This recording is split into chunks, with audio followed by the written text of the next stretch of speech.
Assalamualaikum warahmatullahi wabarakatuh. Ramadan itu bukanlah nama bulan semata, tapi sesungguhnya Ramadan itu merupakan konsep ideal kehidupan kita. Konsep idealnya seorang mukmin itu ya Ramadan.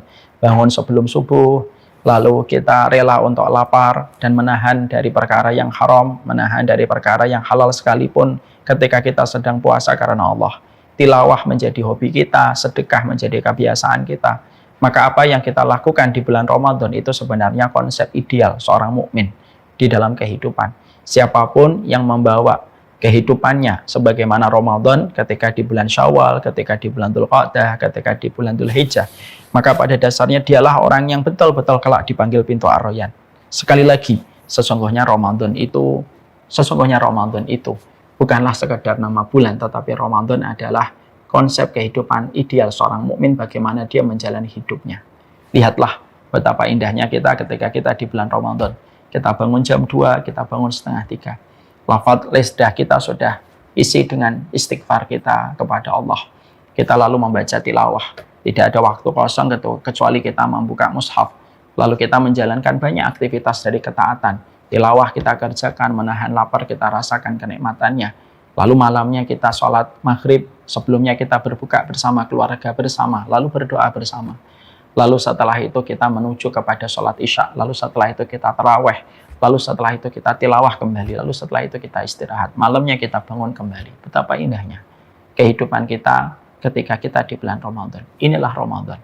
Sejatinya bukan nama sekedar bulan, tapi Ramadan itu merupakan konsep ideal kehidupan kita di dalam menjalani peribadahan dan penghambaan kita kepada Allah. Semoga kita senantiasa diberikan oleh Allah hati kita, jiwa kita, kehidupan kita Ramadan walaupun Ramadan telah meninggalkan kita. Amin insyaallah. Alhamdulillah, tentunya senantiasa kita bersyukur kepada Allah atas setiap nikmat yang Allah hadirkan di dalam perjalanan kehidupan kita. Tentunya kita senantiasa menata betul kesyukuran kita, karena kehidupan kita tidak akan pernah lepas dari kesyukuran. Sesungguhnya di surga itu ada ribuan derajat, dan semua derajat di surga tidak bisa dicapai kecuali ketika kita memiliki 3 perkara. Imam Ibnu Qayyim mengatakan, inna fil jannati manzilatun la yanaluha illa bisabri wa syukri wa ridha. Sesungguhnya di surga itu ada banyak sekali derajat yang Allah janjikan kepada setiap hamba. Dan tidaklah seorang mukmin mendapatkan derajat-derajat di surga kecuali ketika mereka memiliki 3 pilar pada kehidupan mereka. Pilar yang pertama, hendaklah kamu sabar kalau kamu sedang diuji. Yang kedua, hendaklah kamu syukur ketika diberikan nikmat. Dan hendaklah kamu ridho dalam setiap perjalanan kehidupan yang kamu lalui ketika mendapatkan takdir, baik takdir itu pahit atau takdir itu manis. Inilah yang menjadikan kita memberikan kesyukuran. Syukur itu akan mendatangkan kepada kita puncak-puncaknya kehidupan orang yang beriman. Karena puncaknya kehidupan orang beriman itu 3. Kita mendapatkan lapang, kita mendapatkan tenang, dan kita pasti mendapatkan berkah. Puncak kehidupan orang materialisme itu apa? Puncaknya orang materialisme itu mereka mendapatkan kekayaan, kemewahan, dan tentunya kekuasaan. Itulah puncak kehidupan materialisme dan kapitalisme. Lihat aja, kapitalisme itu selalu 3. Kalau tidak kaya, kemewahan, dan kekuasaan. Kalau kita sebagai orang beriman, puncak kehidupan orang beriman itu sangatlah bertolak belakang dengan konsep tertinggi kehidupan materialisme. Sesungguhnya konsep tertinggi kehidupan orang beriman itu lapang, tenang, dan berkah. Makanya Allah ketika mencintai kita, Allah memberikan kepada kita kelapangan. Alam nashrah laka sadrak. Bukankah kami melapangkan dadamu? Kalau dada kita sudah lapang, apalagi yang bisa membuat kita kecewa? Apalagi yang membuat kita bersedih, terlalu berlarut-larut. Memang kita tetap sedih, tapi kesedihan itu tidak berlarut-larut karena dada kita lapang di dalam menjalani kehidupan. Makanya Allah kalau cinta sama saya, cinta sama kalian, pasti Allah melapangkan dada kita. Dan tentunya kalau ingin dicintai oleh Allah, simple. Ikuti apa yang Allah perintahkan, tinggalkan apa yang Allah larang. Puncak kedua yaitu adalah kita mendapatkan ketenangan. Kalau sudah tenang, apa yang membuat kita khawatir? Apa pula yang bisa membuat kita depresi dan membuat kita frustasi kalau kita tenang? Dan tenang itu hak prerogatifnya Allah yang Allah berikan kepada hamba yang Allah kehendaki. Semua orang bisa hidup, tapi tidak semua orang bisa tenang. Karena ketenangan itu hanya Allah berikan kepada mereka yang betul-betul beriman. Huwaladzi anzala sakinata fi qulubil mu'minin liyazdadu imanan ma'a imanihim walillahi junudus samawati. Panjang. Allah mengatakan Allah lah yang menurunkan ketenangan kepada setiap orang beriman. Makanya para sahabat dulu, mereka itu tenang. Walaupun mereka diserang oleh pasukan yang jauh lebih besar daripada pasukan mereka, pasukan yang lebih besar itu tidak membuat mereka khawatir. Mereka tetap tenang. Makanya dalam peristiwa Khandaq ketika diserbu oleh pasukan koalisi dengan 100.000 pasukan yang datang dari berbagai macam penjuru, para sahabat takut, tapi mereka tetap tenang. Dan ketenangan mereka betul-betul memberikan kepada mereka kemenangan. Ketenangan itu hak miliknya Allah. Bisa jadi ada orang kaya, tapi belum tentu tenang. Bisa jadi ada orang dalam kondisi terkenal, tapi belum tentu tenang. Bisa jadi fulan populer, tapi belum tentu tenang. Tenang itu miliknya Allah. Dan yang ketiga, Allah memberikan kepada kita berkah. Sebagaimana doanya Nabi Isa, wa ja'alani mubarakan aina ma kuntu. Ya Allah, jadikan aku berkah dimanapun aku berada. Inilah yang kita dapat. Kalau saya bersyukur, kalian bersyukur. Allah memberikan tenang, Allah memberikan lapang, Allah memberikan keberkahan. Dan itulah puncak tertinggi dalam kehidupan para nabi dan puncak tertinggi dari kehidupan para rasul. Mungkin kita dalam kehidupan ini, kita tidak boleh melewati hari kecuali ya Allah berikanlah kepada kami ketenangan, kelapangan, dan keberkahan. Amin insyaallah. Karena sesungguhnya ketika kita diberikan kesempatan Ramadan, tidak mungkin Allah itu memberikan kepada kita Ramadan begitu saja. Ramadan itu bukan hanya sekedar fikih. Ramadan itu bukan hanya sekedar tilawah. Ramadan itu bukan hanya sekedar seremonial yang terus berulang, silih berganti datang kepada kita setiap tahun. Bukan. Sejatinya, Ramadan itu merupakan karunia dan Ramadan itu merupakan anugerah besar yang Allah berikan kepada kehidupan seorang mukmin ketika orang mukmin itu betul-betul paham betapa besarnya kebaikan dan betapa besarnya keagungan yang dimiliki pada Ramadan ketika kita menyadarinya. Orang itu cenderung meremehkan karena tidak tahu. Orang itu akan condong ketika mengagungkan ketika dia tahu dan ketika dia paham. Maka sesungguhnya kita paham Ramadan itu merupakan perkara besar. Karena sesungguhnya kita harus mengerti bahwasanya Ramadan itu merupakan salah satu di antara bulan prime time yang sangat dicintai dan difavoritkan oleh Allah.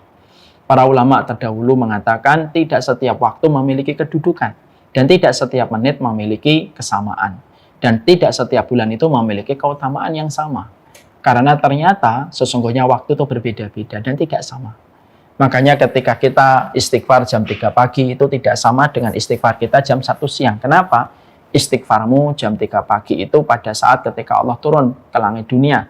Dan Allah memberikan janji yang sangat manis untuk mengampuni setiap orang yang meminta ampunan pada sepertiga malam. Kita istighfar jam 1 siang tetap memiliki keutamaan. Tapi keutamaan istighfar jam 1 siang tidak sama dengan keutamaan istighfar jam 3 malam. Untuk menunjukkan kepada kita bahwasanya setiap waktu itu memiliki kedudukan dan posisi yang berbeda-beda. Kita tentunya paham bahwasanya kayak negara tercinta Republik Indonesia, tidak setiap bulan memiliki histori untuk negara kita tercinta. Bulan Januari, bulan Februari, tidak ada histori secara khusus untuk negara kita. Tapi bulan Agustus itu memiliki histori yang luar biasa untuk negeri kita tercinta. Makanya bulan Agustus merupakan bulan kemerdekaan.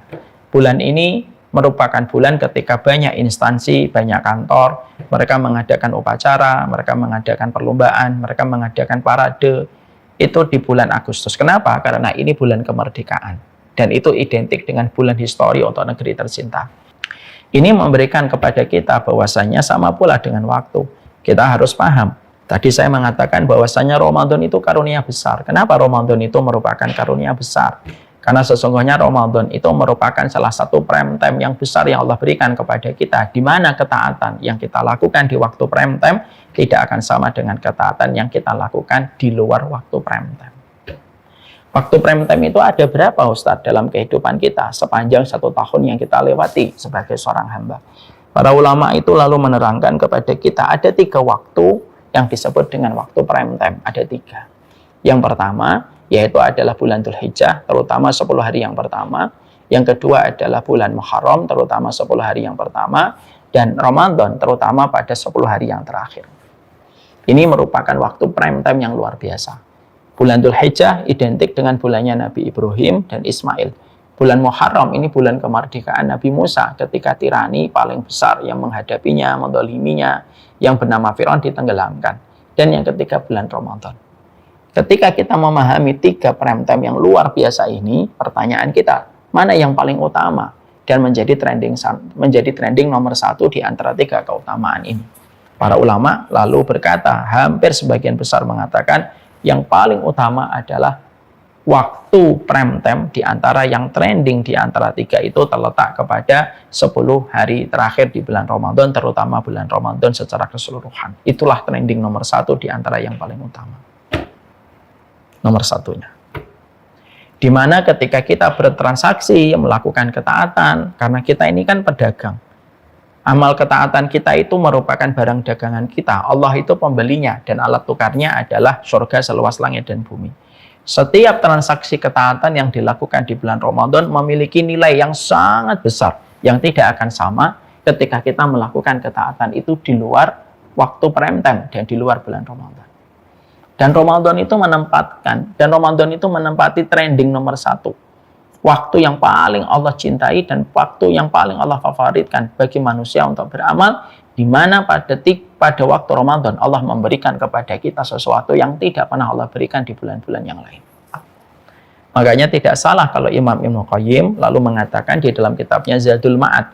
Beliau mengatakan di dalam kitab Zadul Ma'ad, kalaulah manusia mereka berada di dalam kubur, lalu mereka diberikan kesempatan untuk bangun dari tidurnya dan dihidupkan kembali, sesungguhnya para penghuni kubur itu tidak ingin dibangkitkan di sembarang waktu.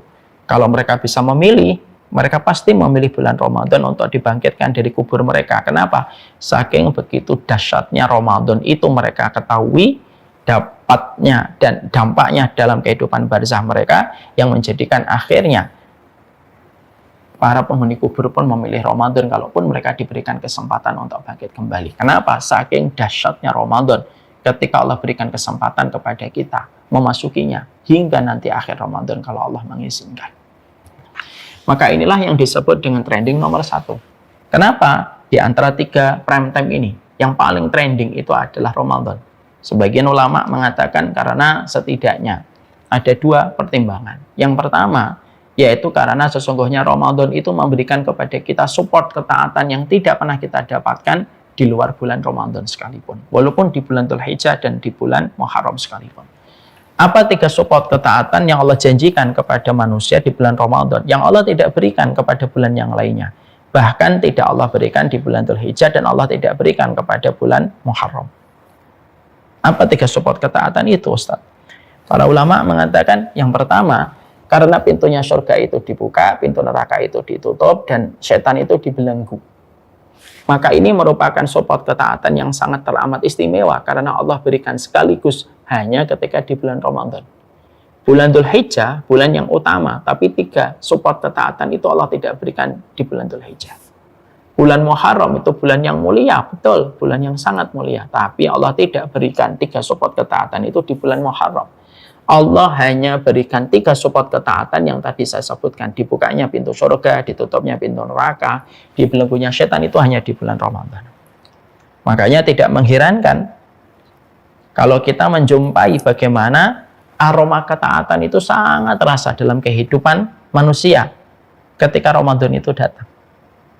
Makanya persiapan orang ketika menyambut Ramadan itu tidak akan sama dengan persiapan orang menyambut Dzulhijjah dan Muharram. Kenapa? Ya bagaimanapun persiapan hamba yang beriman menyambut Ramadan itu lebih istimewa daripada menyambut persiapan Dzulhijjah dan Muharram. Kenapa? Pintu surga dibuka, neraka ditutup, dan setan itu betul-betul dibelenggu. Ya? Makanya akhirnya kita menjumpai bagaimana kerasa sekali. Ya? Bagaimana masjid mereka ngecat kembali dindingnya, membersihkan membersihkan karpetnya gitu. Kita juga jumpai bagaimana orang itu langsung terasa ketaatan. Televisi ketika bulan Ramadan berbeda sekali dengan acara TV sebelum Ramadan. Dan kita mendapati sampai orang bermaksiat pun ketika pas Ramadan pun mereka bermaksiatnya pun malu ketika bermaksiat di bulan Ramadan. Kenapa? Sangat terasa sekali semua ketaatan ini. Bahkan orang yang tidak pernah datang ke masjid pun ketika di bulan Ramadan datang ke masjid. Bahkan orang yang mungkin biasanya tidak pernah tilawah ketika di bulan Ramadan itu dia tilawah. Kenapa? Semua ini begitu terasa datang, mengalir ketika Ramadan itu datang. Ya karena support ketaatan yang luar biasa ketika Allah bukan hanya membuka surga tetapi menutup neraka dan membelenggu setan. Makanya luar biasanya adalah sampai ada satu kaidah di dalam perkataan para ulama. Para ulama sampai mengatakan, "Faman hurima faqad hurima anil khairi kullah." Makanya sampai kita menjumpai dan kita mendapatkan barang siapa yang diharamkan, barang siapa orang yang diharamkan dari ketaatan di bulan Ramadan, seakan-akan dia diharamkan dari semua ketaatan di luar bulan Ramadan. Kalau di bulan Ramadan saja dia tidak bisa melakukan ketaatan. Ini teguran untuk kita. Ini kita menunjuk hidung kita. Karena musuh kita di bulan Ramadan itu ya diri kita sendiri. Bahkan syaitan pun dibelenggu. Sebagian ulama mengatakan kekuatannya itu diambil sebagian besar oleh Allah pada waktu bulan Ramadan. Makanya sampai akhirnya kita tadi mengetahui siapapun yang diharamkan dari ketaatan di bulan Ramadan, seakan-akan dia diharamkan dari ketaatan itu di luar bulan Ramadan. Artinya, kalau ada di antara kita di bulan Ramadan, kok tidak sampai khatam Al-Quran? Maka pertanyaannya itu simpel. Terus di bulan mana lagi kamu akan khatam Al-Quran kalau di bulan Ramadan kamu tidak khatam Al-Quran? Kalau ada orang di bulan Ramadan, kok dia tidak istiqomah ketika dia mengikuti tarawih, yang mana notabene sholat tahajud di bulan Ramadan itu namanya adalah tarawih, dan kamu tidak istiqomah dan konsisten untuk tarawih di bulan Ramadan, terus di bulan mana lagi kamu akan istiqomah untuk melakukan tarawih kalau di bulan Ramadan saja kamu tidak istiqomah di dalam melakukan tarawih? Kalau ada orang di bulan Ramadan kok tidak dermawan dan masih pelit, padahal di bulan Ramadan pintu surga dibuka, neraka ditutup, dan kamu tidak istiqamah di dalam kedermawanan, terus di bulan mana lagi kamu akan dermawan kalau di bulan Ramadan saja kamu tidak dermawan? Itu memberikan kepada kita satu arti betul, bahwasanya kalau ada orang ketika mereka tidak bisa melakukan ketaatan, sedangkan semua support ketaatan itu sedang dibukakan oleh Allah untuk manusia, berarti orang itu parah sekali. Sampai ketaatan di bulan Ramadan pun tidak bisa dia lakukan. Ibaratnya kalau ada orang ketika sholat di depan Ka'bah, kok dia tidak mampu khusyuk dan tidak mampu meneteskan air mata, padahal dia sholat di depan Ka'bah, kok dia tidak mampu khusyuk dan tidak mampu meneteskan air mata. Maka para ulama mengatakan, kalau kamu sholat di depan Ka'bah, kok kamu tidak khusyuk? Terus di tempat mana lagi kamu akan khusyuk kalau di depan Ka'bah saja kamu tidak khusyuk? Ya. Jadi ini merupakan perkara untuk melihat kepada diri kita. Makanya kalau ada orang ketika di bulan Ramadan kok masih melakukan kemaksiatan, dan ketika di bulan Ramadan dia masih melakukan dosa-dosa besar, maka memang betul setannya kan dibelenggu. Kenapa dia melakukan dosa besar? Ya karena dialah setannya. Karena Ramadan itu akan menyibak diri kita, apakah diri kita itu telah melampaui batas sampai setan tumbuh pada diri kita, ataukah setan itu tidak ada pada dirinya. Setan itu diambil dari kata syatona, yang artinya itu ba'uda. Sesuatu yang jauh dari rahmat itu namanya setan. Sesuatu yang jauh itu namanya setan. Dan kalau ada orang ketika mereka bermaksiat, ketika di bulan Ramadan, padahal setan lagi dibelenggu, padahal dikatakan pula bahwasanya neraka ditutup, surga lagi dibuka, gitu. Kok dia masih bermaksiat? Lah terus siapa yang menggoda dia untuk bermaksiat? Bukan menggoda, dialah setan. Karena Ramadan itu akan menyibak diri kita, ini setan atau tidak setan. Itu kata para ulama sebagian, sebagaimana dijelaskan oleh Imam Ibnu Hajar. Makanya betul kalau akhirnya sebagian ulama mengatakan kalau kita ingin mengetahui apakah hati kita ini kotor ataukah hati kita ini bersih, gitu. Cara untuk mengetahui apakah hati kita kotor ataukah hati kita bersih itu salah satunya dengan sebuah alat detektor, yaitu adalah bagaimana ketika kita menjalani Ramadan. Kalau ada orang ketika dia bermaksiat di bulan Ramadan berarti fix dan confirm. Kalau ada orang ketika menjalani Ramadan kok dia masih bermaksiat, masih melakukan zina, masih melakukan riba, masih melakukan aktivitas-aktivitas dari dosa-dosa besar, berarti fix dan confirm. Bukan setan yang salah pada hidupnya, tapi dialah telah menjadi setan pada hidupnya sendiri ketika dia sudah melampaui batas. Ya. Inilah yang menjadikan kita akhirnya memahami betul. Inilah Ramadan. Jadi Ramadan itu sebenarnya kita sedang berkompetisi dengan diri kita sendiri. Ya. Sehingga sekali lagi, kalau kita tidak mampu untuk memaksa hawa nafsu kita di dalam ketaatan, padahal pintu surga sedang dibuka, neraka ditutup, berarti itulah yang melampaui batas yang ada pada diri kita. Sehingga akhirnya disinilah kita paham sekali lagi. Saya menarik kalimat yang tadi saya sampaikan di awal. Ramadan itu bukan sekedar fikih. Ramadan itu bukan hanya sekedar momentum yang berulang. Ramadan itu bukan hanya sekedar tilawah, dan Ramadan itu bukan hanya sekedar tilawah, dan Ramadan bukan hanya sekedar qiraah. Ramadan itu karunia besar.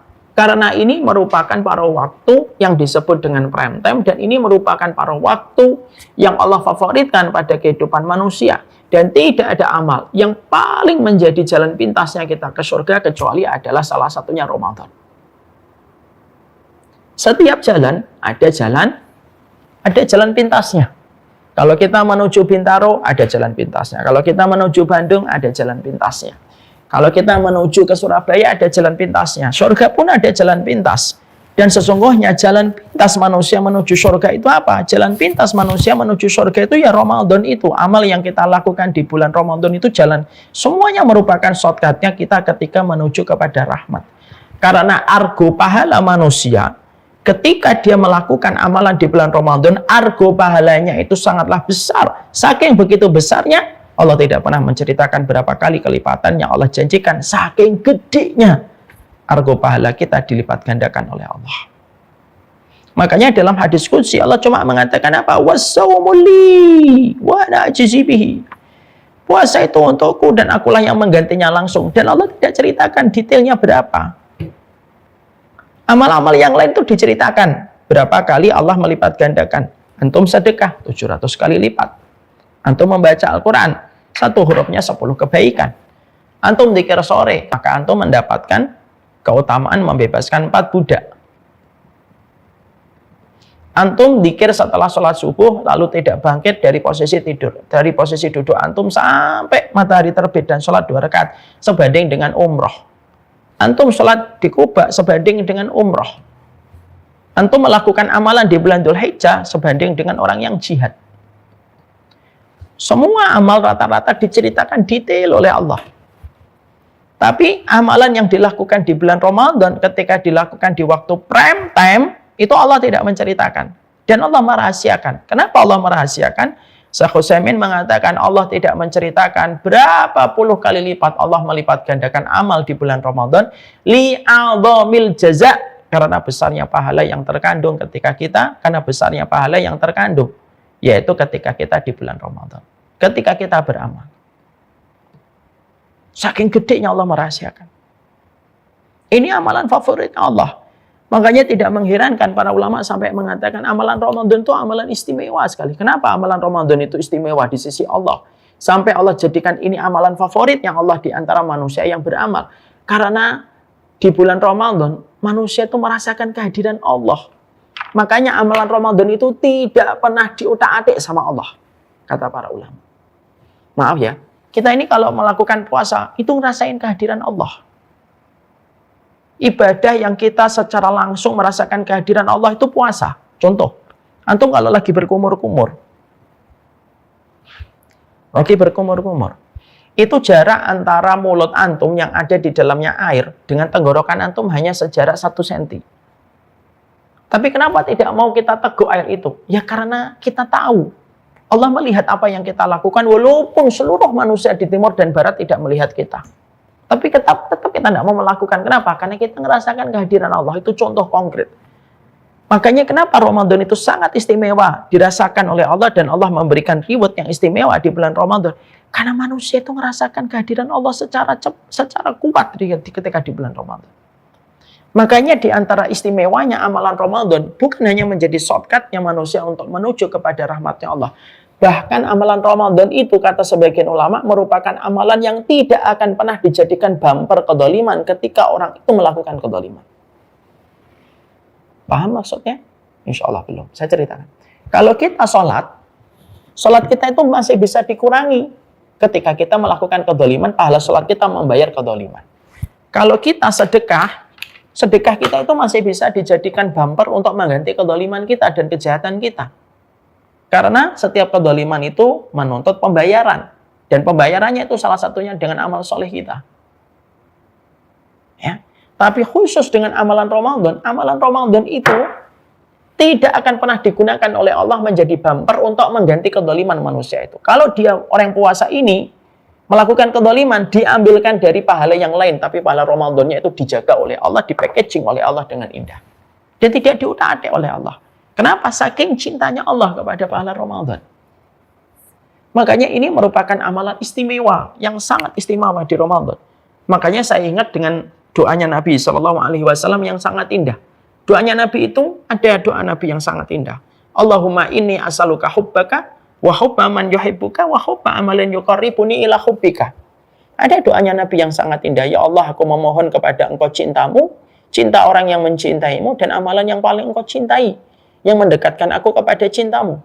Mari kita bedah doanya. Aku memohon cintamu, aku memohon cinta orang yang mencintaimu, dan aku memohon amalan yang paling Engkau cintai, yang mendekatkan aku kepada cintamu. Ternyata Nabi mengatakan, Nabi berkata, aku tidak memohon cinta, aku tidak memohon umur yang panjang supaya bisa beramal dengan amalan semuanya. Tidak, Nabi tidak berdoa semacam itu. Nabi berdoanya, berikan kepadaku amal yang paling kau cintai supaya aku bisa mengerjakan, supaya aku secara cepat bisa menjemput amalan, supaya aku bisa cepat untuk menjemput cintamu. Jadi ternyata Nabi itu memohon amalan yang paling dicintai oleh Allah supaya beliau mampu mengerjakan. Dan apa di antara amalan yang paling dicintai oleh Allah? Amalan yang dicintai oleh Allah itu Ramadan. Semua ibadah dicintai oleh Allah, tapi tidak semua ibadah difavoritkan oleh Allah. Semua ibadah itu dicintai oleh Allah. Mana dalilnya? Ibadah itu ismun jami'un lima yuhibbuhullahu wa yardah. Yang namanya ibadah itu segala nama yang mencakup dari seluruh perkara yang dicintai oleh Allah. Maka itu namanya ibadah. Ya.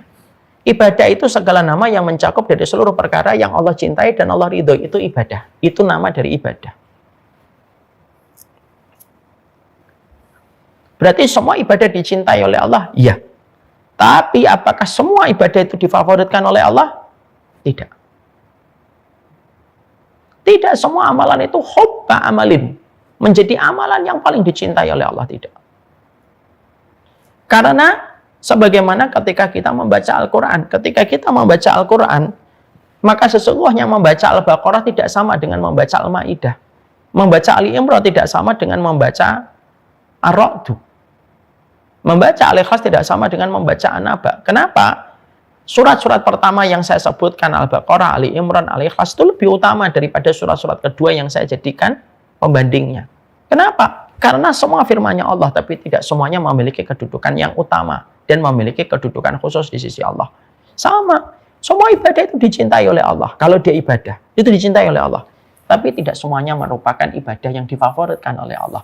Dan mari kita sadar, Ramadan itu amalan yang Allah favoritkan dari kita. Yang mana kalau kita beramal ketika kita beramal pada bulan ini, maka kalau kita beramal, itu argo kita menjemput rahmat itu dahsyat yang luar biasa. Argonya cepat.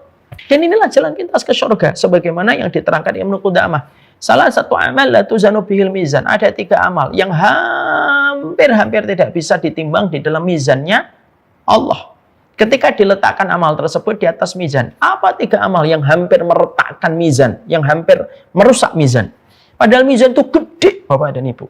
Mizan itu kalau dunia diletakkan di mizan, mizan itu lebih gede daripada dunia.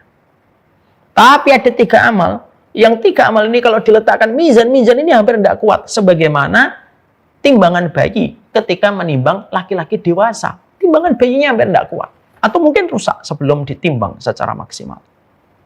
Apa 3 amal itu? Sabar. Yang kedua, memaafkan ketika kita terzalimi. Yang ketiga, amalan Ramadan.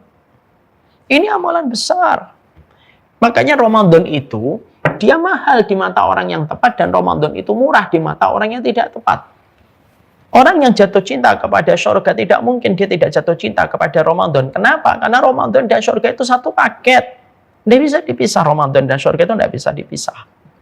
Makanya Ramadan itu kabar gembira bagi yang mereka yang taat, karena Ramadan itu menjemput rahmat, dan Ramadan itu kabar gembira bagi mereka yang bermaksiat. Kenapa? Karena dia mendapatkan ampunan kalau dia bersungguh-sungguh ketika memasuki Ramadan. Jadi Ramadan itu luar biasa yang Allah janjikan dalam kehidupan manusia. Makanya Ramadan itu mahal di mata orang yang tepat, tapi Ramadan itu murah di mata orang yang tidak tepat. Saya ambilkan analogi, dan analogi ini sudah sering saya sampaikan dalam banyak kesempatan. Saya misalkan pulang ke rumah, saya menemukan jam dari bapak saya. Jam ini ternyata saya temukan di lemari bapak saya, ternyata jamnya adalah jamnya kakek saya. Ada tulisan dari bapak saya, jam tercinta dari bapak terkasih, berarti dari kakek saya. Misalkan kakek saya hidupnya 1910 sampai 1970. 60 tahun beliau hidup. Ketika saya menemukan jam itu, saya ingin tahu berapa harga jam ini menurut orang yang ada di luar rumah. Pasti orang memberikan harga beda-beda. Ketika saya ketemu tukang loak akan mengatakan, nah ini 100.000 nih, plus kerupuk 2 bungkus. Ya 100.000. Saya tanya sama bapak-bapaknya ngeliatin, wah ini 200.000. 200.000. Saya ketemu sama tukang jam di pasar, tukang jam ngeliatin, wah ini mah jam kuno, ini lumayan nih, 500.000. Mentok 500.000. Lalu saya penasaran, saya ketik dong kolektor jam, history, vintage gitu, yang paham tentang history. Keluar nama seseorang, saya temui, Pak, kira-kira jam ini harganya berapa Pak? Dilihatin, wah ini jam lama ini. Ini cara ngelihatnya pun beda, pakai alat. Mungkin diciumin untuk melihat sensasi bau sejarahnya gitu. Lalu dia berkata ini jam 1947 ini. Dibuatnya 2 tahun setelah Indonesia merdeka. Dicoba, masih hidup nggak Mas? Coba aja, dimasukkan itu batu. Ternyata masih hidup Pak. Dia langsung mengatakan masih hidup nih. Saya kasih harga 500 juta.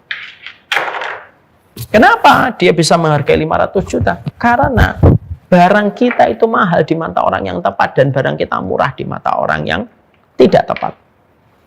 Contoh ini sering sekali dipakai oleh para psikolog. Para psikolog itu mereka sering berkata, tempatkanlah dirimu di mata orang yang mampu menghargaimu dan jangan tempatkan dirimu di mata orang yang tidak menghargai dirimu. Sama ini. Ini kalau kita tarik benangnya itu sama dengan bulan Ramadan. Sesungguhnya di bulan Ramadan itu sama. Ramadan itu mahal di mata orang yang mencintai surga, tapi Ramadan itu murah di mata orang yang tidak menetapkan surga menjadi goal hidupnya di akhir kehidupan akhirat. Maka pastikan bahwasanya mata kita itu melihat tepat kepada Ramadan itu sendiri. Ini Ramadan loh, nggak main-main Ramadan itu. Kita mulai Ramadan kita dengan kita menggugah hati kita, memberikan kesadaran penuh. Kamu ini harus sadar secara penuh, hadir secara utuh. Ramadan itu mahal harganya. Bukan sesuatu yang murah. Kamu dipilih oleh Allah, dan saya dipilih oleh Allah untuk hidup sampai Ramadan tahun ini bukan dipilih secara random. Kita dipilih oleh Allah itu pasti karena urusan besar. Ya, dan Allah memberikan Ramadan kita itu bukan hanya sekedar hanya diberi aja. Tidak mungkin Allah memilih kita secara random. Umar minta kasih Ramadan, yang itu kasih Ramadannya itu jangan. Tidak mungkin Allah milih kayak gitu. Dan itu yang kita harus mengerti betul. Jangan sampai kita masuk Ramadan tanggal 1, bentar lagi kita akan berbuka. Lalu kita tidak hadir secara utuh, tidak sadar secara penuh. Dalam perjalanan kita ketika kita menjalani Ramadan. Ini Ramadan, ini perkara besar yang hadir pada kehidupan kita. Makanya inilah yang menjadikan kita akhirnya memahami betul dahsyatnya Ramadan di dalam perjalanan kehidupan kita. Makanya saya sampaikan, yang kedua yang kita harus pahami Ramadan itu apa? Ramadan itu salah satu di antara sedikitnya amal yang menandingi orang yang berjihad. Sebagaimana dalam satu riwayat yang sahih, ada 2 orang yang datang dari Yaman bersahabat. 2 orang ini kemana-mana bareng, sampai akhirnya ada panggilan jihad. Yang ini meninggal dunia di dalam jihad. Yang ini meninggal 1 tahun setelah yang mati syahid, temannya yang mati syahid. Ketika setelah 1 tahun dia meninggal juga. Dua-duanya sudah meninggal dunia. Ketika dua-duanya sudah meninggal dunia, maka ada salah satu sahabat yang bermimpi bahwasanya mereka masuk ke surga dua-duanya, tetapi yang ini masuk surga lebih dulu dan ini derajatnya lebih tinggi dibandingkan sahabat yang mati syahid. Jadi ini lebih tinggi derajatnya di surga. Dan lebih dulu dipanggil di dalam surga dibandingkan yang ini. Padahal ini mati syahid. Para sahabat yang menjumpai mimpi itu bingung gitu. Sampai mereka berdatang kepada Nabi dan Nabi bertanya kepadanya, apa yang kamu bingungkan dari mimpimu? Ya Nabi, ada 2 orang. Yang satu mati syahid, yang satu tidak mati syahid. Tapi mati setelah 1 tahun setelah yang pertama. Tapi kenapa kok ini masuk surga lebih dulu dan lebih tinggi derajatnya dibandingkan yang ini? Perhatikan jawaban Nabi. Bukankah sahabat yang ini, yang meninggalnya 1 tahun setelah yang pertama, walaupun dia tidak mati syahid, dia mendapatkan tambahan hidup 1 tahun? Betul. Di dalam 1 tahun itu dia mendapatkan 1 Ramadan? Betul ya Rasulullah. Dan dia mendapatkan tambahan sholat selama 1 tahun? Betul ya Rasulullah. Tambahan Ramadannya 1 dan tambahan sholatnya 1 tahun, itulah yang menjadikan dia derajat yang lebih tinggi daripada yang mati syahid. Apakah kita nggak tergetar hadis ini? Tambahan 1 Ramadannya dan tambahan sholatnya selama 1 tahun, itulah yang menjadikan dia derajatnya lebih tinggi dibandingkan yang mati syahid.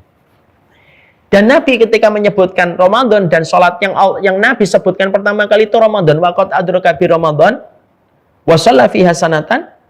Ya Rasulullah, dia mendapatkan tambahan 1 Ramadan dan mendapatkan tambahan sholat selama 1 tahun. Tambahan Ramadannya itu dan tambahan sholatnya itulah yang menjadikan dia tinggi derajatnya di surga. Jadi ternyata Ramadan itu sedahsyat itu. Dan saya cuma ingin untuk kita buka kesadaran kita. Ini Ramadan. Ini karunia, ini anugerah. Ini bukan hanya sekedar fikih. Ini bukan hanya sekedar tilawah. Ini bukan hanya sekedar kita tarawih. Ini anugerah besar yang Allah berikan kepada kita. Dan Ramadan itu mahal di mata orang yang tepat. Dan Ramadan itu murah di mata orang yang tidak tepat. Semoga kita memahami dahsyatnya Ramadan. Inilah yang menjadikan kita lebih produktif dalam Ramadan. Inilah yang menjadikan kita berkompetisi dengan diri kita sendiri. Kalau ada di antara kita, kok di bulan Ramadan maksiat, berarti dialah setannya. Setan dari kalangan jin dibelenggu. Tapi setan yang ada pada dirinya akan muncul kalau memang dia itu sudah buruk hatinya dan buruk jiwanya.